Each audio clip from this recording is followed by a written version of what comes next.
Hare Krishna. Today we will continue with our reading from the Shri Ishopanishad, Mantra 17. The translation, the synonyms, and the purport were written by His Divine Grace A.C. Bhaktivedanta Swami Prabhupada and published by the Bhaktivedanta Book Trust. We will begin by chanting the Sanskrit verse. Vayor anilam amritam atedang basmantang shariram Om krito smara kritang smara krito smara kritang smara. Then the word-for-word synonyms. Vayu, air of life. Anilam, total reservoir of air. Amritam, indestructible. Atta, now. Idam, this. Basmantam, after being turned to ashes. Shariram, body. Om, O Lord. Krito, O enjoyer of all sacrifices. Smara, please remember. Kritam, all that has been done by me. Smara, please remember. Krito, O supreme beneficiary. Smara, please remember. Kritam, all that I have done for you. Smara, please remember. Translation. Let this temporary body be burnt to ashes, and let the air of life be merged with the totality of air. Now, O my Lord, please remember all my sacrifices, and because you are the ultimate beneficiary, please remember all that I have done for you. Purport. The temporary material body is certainly a foreign dress. The Bhagavad Gita, chapter 2, verse 20, clearly says that after the destruction of the material body, the living entity is not annihilated, nor does he lose his identity. The identity of the living entity is never impersonal or formless. On the contrary, it is the material dress that is formless and can take a shape according to the form of the indestructible person. No living entity is originally formless, as is wrongly thought by those with a poor fund of knowledge. This mantra verifies the fact that the living entity exists after the annihilation of the material body. In the material world, material nature displays wonderful workmanship by creating varieties of bodies for the living beings according to their propensities for sense gratification. The living entity who wants to taste stool is given a material body that is quite suitable for eating stool, that of a hog. Similarly, one who wants to eat the flesh and blood of other animals may be given a tiger's body equipped with suitable teeth and claws. But the human being is not meant for eating flesh, nor does he have any desire to taste stool, even in the most aboriginal state. Human teeth are so made that they can chew and cut fruits and vegetables, although there are 2 canine teeth, so that primitive humans can eat flesh if they so desire. But in any case, the material bodies of all animals and men are foreign to the living entity. They change according to the living entity's desire for sense gratification. In the cycle of evolution, the living entity changes bodies one after another. When the world was full of water, the living entity took an aquatic form, and he passed to the vegetable life, from vegetable life to worm life, from worm life to bird life, and from bird life to animal life, and from animal life to human life, to the human form. The highest developed form is this human form when it is possessed of the full sense of spiritual knowledge. The highest development of one's spiritual sense is described in this mantra. One should give up the material body, which will be turned to ashes, and allow the air of life to merge into the eternal reservoir of air. The living being's activities are performed within the body through the movement of different kinds of air, known in summary as prana vayu. The yogis generally study how to control the airs of the body. The soul is supposed to rise from one circle of air to another until it rises to the Brahma Randra, the highest circle. From that point, the perfect yogi can transfer himself to any planet he likes. The process is to give up one material body and then enter into another.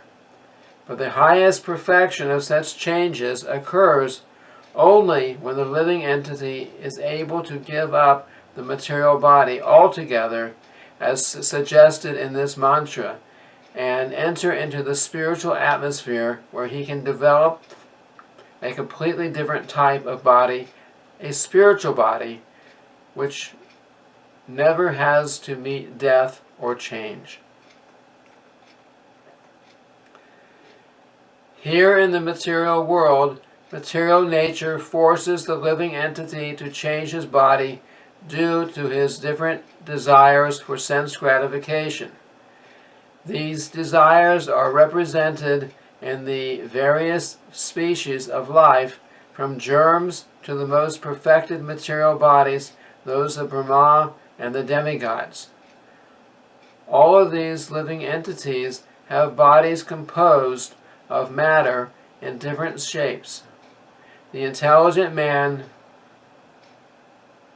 sees oneness not in the variety of the bodies, but in the spiritual identity. The spiritual spark, which is part and parcel of the Supreme Lord, is the same whether he is in a body of a hog or in the body of a demigod.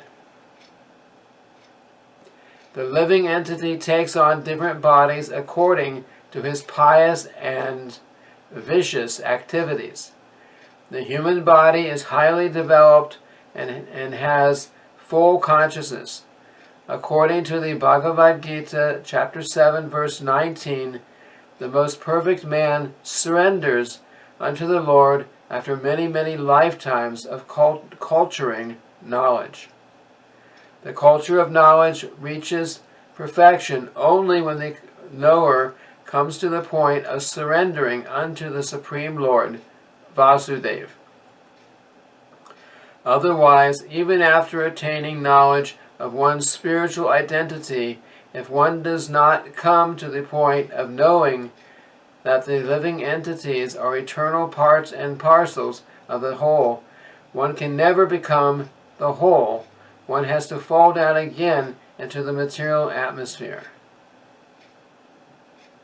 We'll read that again. Otherwise, even after attaining knowledge of one's spiritual identity, if one does not come to the point of knowing that the living entities are eternal parts and parcels of the whole, and can never become the whole, one has to fall down again into the material atmosphere. Indeed, one must fall down even if he has become one with the Brahma Jyotir. As we have learned from previous mantras, the Brahma Jyotir emanating from the transcendental body of the Lord is full of spiritual sparks that are individual entities with a full sense of existence. Sometimes these living entities want to enjoy their senses, and therefore they are placed in the material world to become false lords under the dictation of the senses. The desire for lordship in the material is the material disease of the living being, for under this spell of sense enjoyment he transmigrates through the various bodies manifested in the material world. Becoming one with the Brahmajyotir does not represent mature knowledge. Only by surrendering unto the Lord completely and developing one's sense of spiritual service does one reach the highest perfectional stage.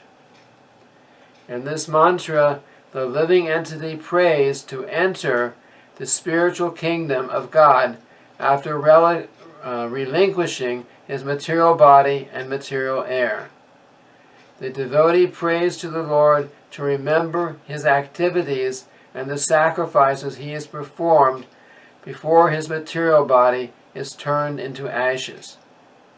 He makes this prayer at the time of death with full consciousness of his past deeds and of the ultimate goal. One who is completely under the rule of material nature remembers the heinous activities he performed during the existence of his material body, and consequently he gets another material body after death. The Bhagavad Gita, chapter 8, verse 6, confirms this truth. Yang yang vapi smaram bhavang chajachante kalevaram tang tam evaiti konteya sada tad bhava bhavitaha. Quote, whatever state of being one remembers when he quits his body, O son of Kunti, that state he will attain without fail. End quote. Thus the mind carries the living entity's propensities into the next body. Unlike the simple animals who have no developed mind, the dying human being can remember the activities of his life like dreams at night. Therefore his mind remains surcharged with material desires, and consequently he cannot enter into the spiritual kingdom with a spiritual body. The devotees, however, develop a sense of love for Godhead by practicing devotional service to the Lord. Even if at the time of death a devotee does not remember his service to the Lord does not forget him. This prayer is given to remind the Lord of the devotee's sacrifices, but even if there is no such reminder, the Lord does not forget the service rendered by his pure devotee. The Lord clearly describes his intimate relationship with his devotees in the Bhagavad Gita, chapter 9, verses 30 through 34. Quote, even if one commits the most abominable action, if he is engaged in devotional service, he is to be considered saintly because he is properly situated in his determination. He quickly becomes righteous and attains lasting peace. O son of Kunti, declare it boldly that my devotee never perishes. O son of Pritha, those who have taken shelter of me, though they be of lower birth, women, Vaishyas, merchants, as well as Shudras or workers, can attain the supreme destination. How much more this is so of the righteous Brahmanas, the devotees, and the saintly kings. Therefore, having come to this temporary miserable world, engage in loving service unto me. Engage your mind always in thinking of me, become my devotee, offer obeisances to me, and worship me. Being completely absorbed in me, surely you will come to me." End quote. Srila Bhaktivinoda Thakur explains these verses in this way. Quote, "One should regard a devotee of Krishna to be on the right path of the saints, even though such a devotee may seem to be a sudurachara, a person of loose character. One should try to understand the real purport of the word sudurachara. A conditioned soul has to act for double functions, namely for the maintenance of the body, and again for self-realization. Social status, mental development, cleanliness, austerities, nourishment, and the struggle for existence are all for the maintenance of the body. The self-realization part of one's activities is executed in one's occupation as a devotee of the Lord, and one performs actions in that connection also. One must perform these two different functions along parallel lines, because a conditioned soul cannot give up the maintenance of the body. The proportion of activities for maintenance of the body decreases, however, in proportion to the increase in devotional service. As long as the proportion of devotional service does not come to the right point, there is a chance for an occasional exhibition of worldliness. But it should be noted that such worldliness cannot continue for long, because by the grace of the Lord, such imperfections will come to an end very shortly. Therefore, the path of devotional service is the only right path. If one is on the right path, even an occasional occurrence of worldliness does not hamper one in the advancement of self-realization." End quote. The facilities of devotional service are denied the impersonalist because they are attached to the Brahmajyotir feature of the Lord. As suggested in the previous mantras, they cannot penetrate the Brahmajyotir because they do not believe in the personality of Godhead. Their business is mostly word jugglery and mental speculation. Consequently, the impersonalists pursue a fruitless labor, as confirmed in the 12th chapter of the Bhagavad Gita, chapter 12, verse 5. All the facilities suggested in this mantra can be easily obtained by constant contact with the personal feature of the Absolute Truth. Devotional service to the Lord consists essentially of 9 transcendental activities. 1. Hearing about the Lord. 2. Glorifying the Lord. 3. Remembering the Lord. 4. Serving the lotus feet of the Lord. 5. Worshipping the Lord. 6. Offering prayers to the Lord. 7. Serving the Lord. 8. Enjoying friendly association with the Lord. And 9. Surrendering everything unto the Lord. These 9 principles of devotional service, taken all together or one by one, help a devotee remain constantly in touch with God. In this way, at the end of life, it is easy for the devotee to remember the Lord. By adopting one of these 9 principles, the following renowned devotees of the Lord were able to achieve the highest perfection. 1. By hearing of the Lord, Maharaj Parikshit, the hero of Srimad Bhagavatam, attained the desired result. 2. By glorifying the Lord, Shukadeva Goswami, the speaker of Srimad Bhagavatam, attained his perfection. 3. By praying to the Lord, Akrura attained the desired result. 4. By remembering the Lord, Prahlad Maharaj attained the desired result. 5. By worshipping the Lord, Prithu Maharaj attained perfection. 6. By serving the lotus feet of the Lord, the goddess of fortune, Lakshmi, attained perfection. 7. By rendering personal service to the Lord, Hanuman attained the desired result. 8. Through his friendship with the Lord, Arjuna attained the desired result.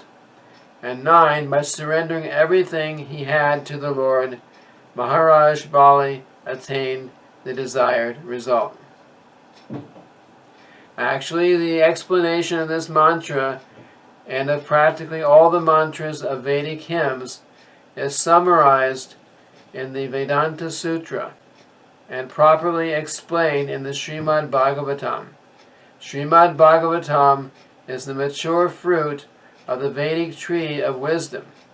In Srimad Bhagavatam, this particular mantra is explained in the questions and answers between Maharaj Parikshit and Shukadeva Goswami at the very beginning of their meeting. Hearing and chanting of the science of God is the basic principle of devotional service. The complete Bhagavatam was heard by Maharaj Parikshit and chanted by Shukadeva Goswami. Maharaj Parikshit inquired for Shukadeva because Shukadeva was a greater spiritual master than any great yogi or transcendentalist of his time. Maharaj Parikshit's main question was, quote, "What is the duty of every man specifically at the time of death?" End quote. Shukadeva Goswami answered, "Tasmad Bharata Sarvatma Bhagavan Ishvaro Hari Shrotavya Kirtitavyascha Smartavyas Chetavyam." Quote, "Everyone who desires to be free from all anxieties should always hear about, glorify, and remember the personality of Godhead, who is the supreme director of everything, the extinguisher of all difficulties, and the supersoul of all living entities." That's from the Srimad Bhagavatam, 2nd Canto, 1st chapter, 5th verse. So-called human society is generally engaged at night in sleeping and having sex, and during the daytime in earning as much money as possible, or else in shopping for family maintenance. People have very little time to talk about the personality of Godhead or to inquire about Him. They have dismissed God's existence in so many ways, primarily by declaring Him to be impersonal, that is, without sense perception. But in the Vedic literature, whether the Upanishads, Vedanta Sutra, Bhagavad Gita, or Srimad Bhagavatam, it is declared that the Lord is a sentient being and is supreme over all other living entities. His glorious activities are identical with Him. One should therefore not indulge in hearing and speaking of the rubbish activities of worldly politicians and so-called big men in society, but should mold his life in such a way that he can engage in godly activities without wasting a second. Sri Ishopanishad directs us towards such godly activities. Unless one is accustomed to devotional practice, what will he remember at the time of death?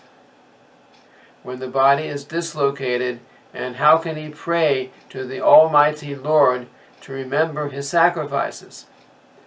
Sacrifice means denying the interest of the senses. One has to learn this art by employing the senses in the service of the Lord during one's lifetime. One can utilize the results of such practice at the time of death. So this ends the reading of the translation and the purport of Mantra 17 of Sri Ishopanishad. Thank you very much. Hare Krishna.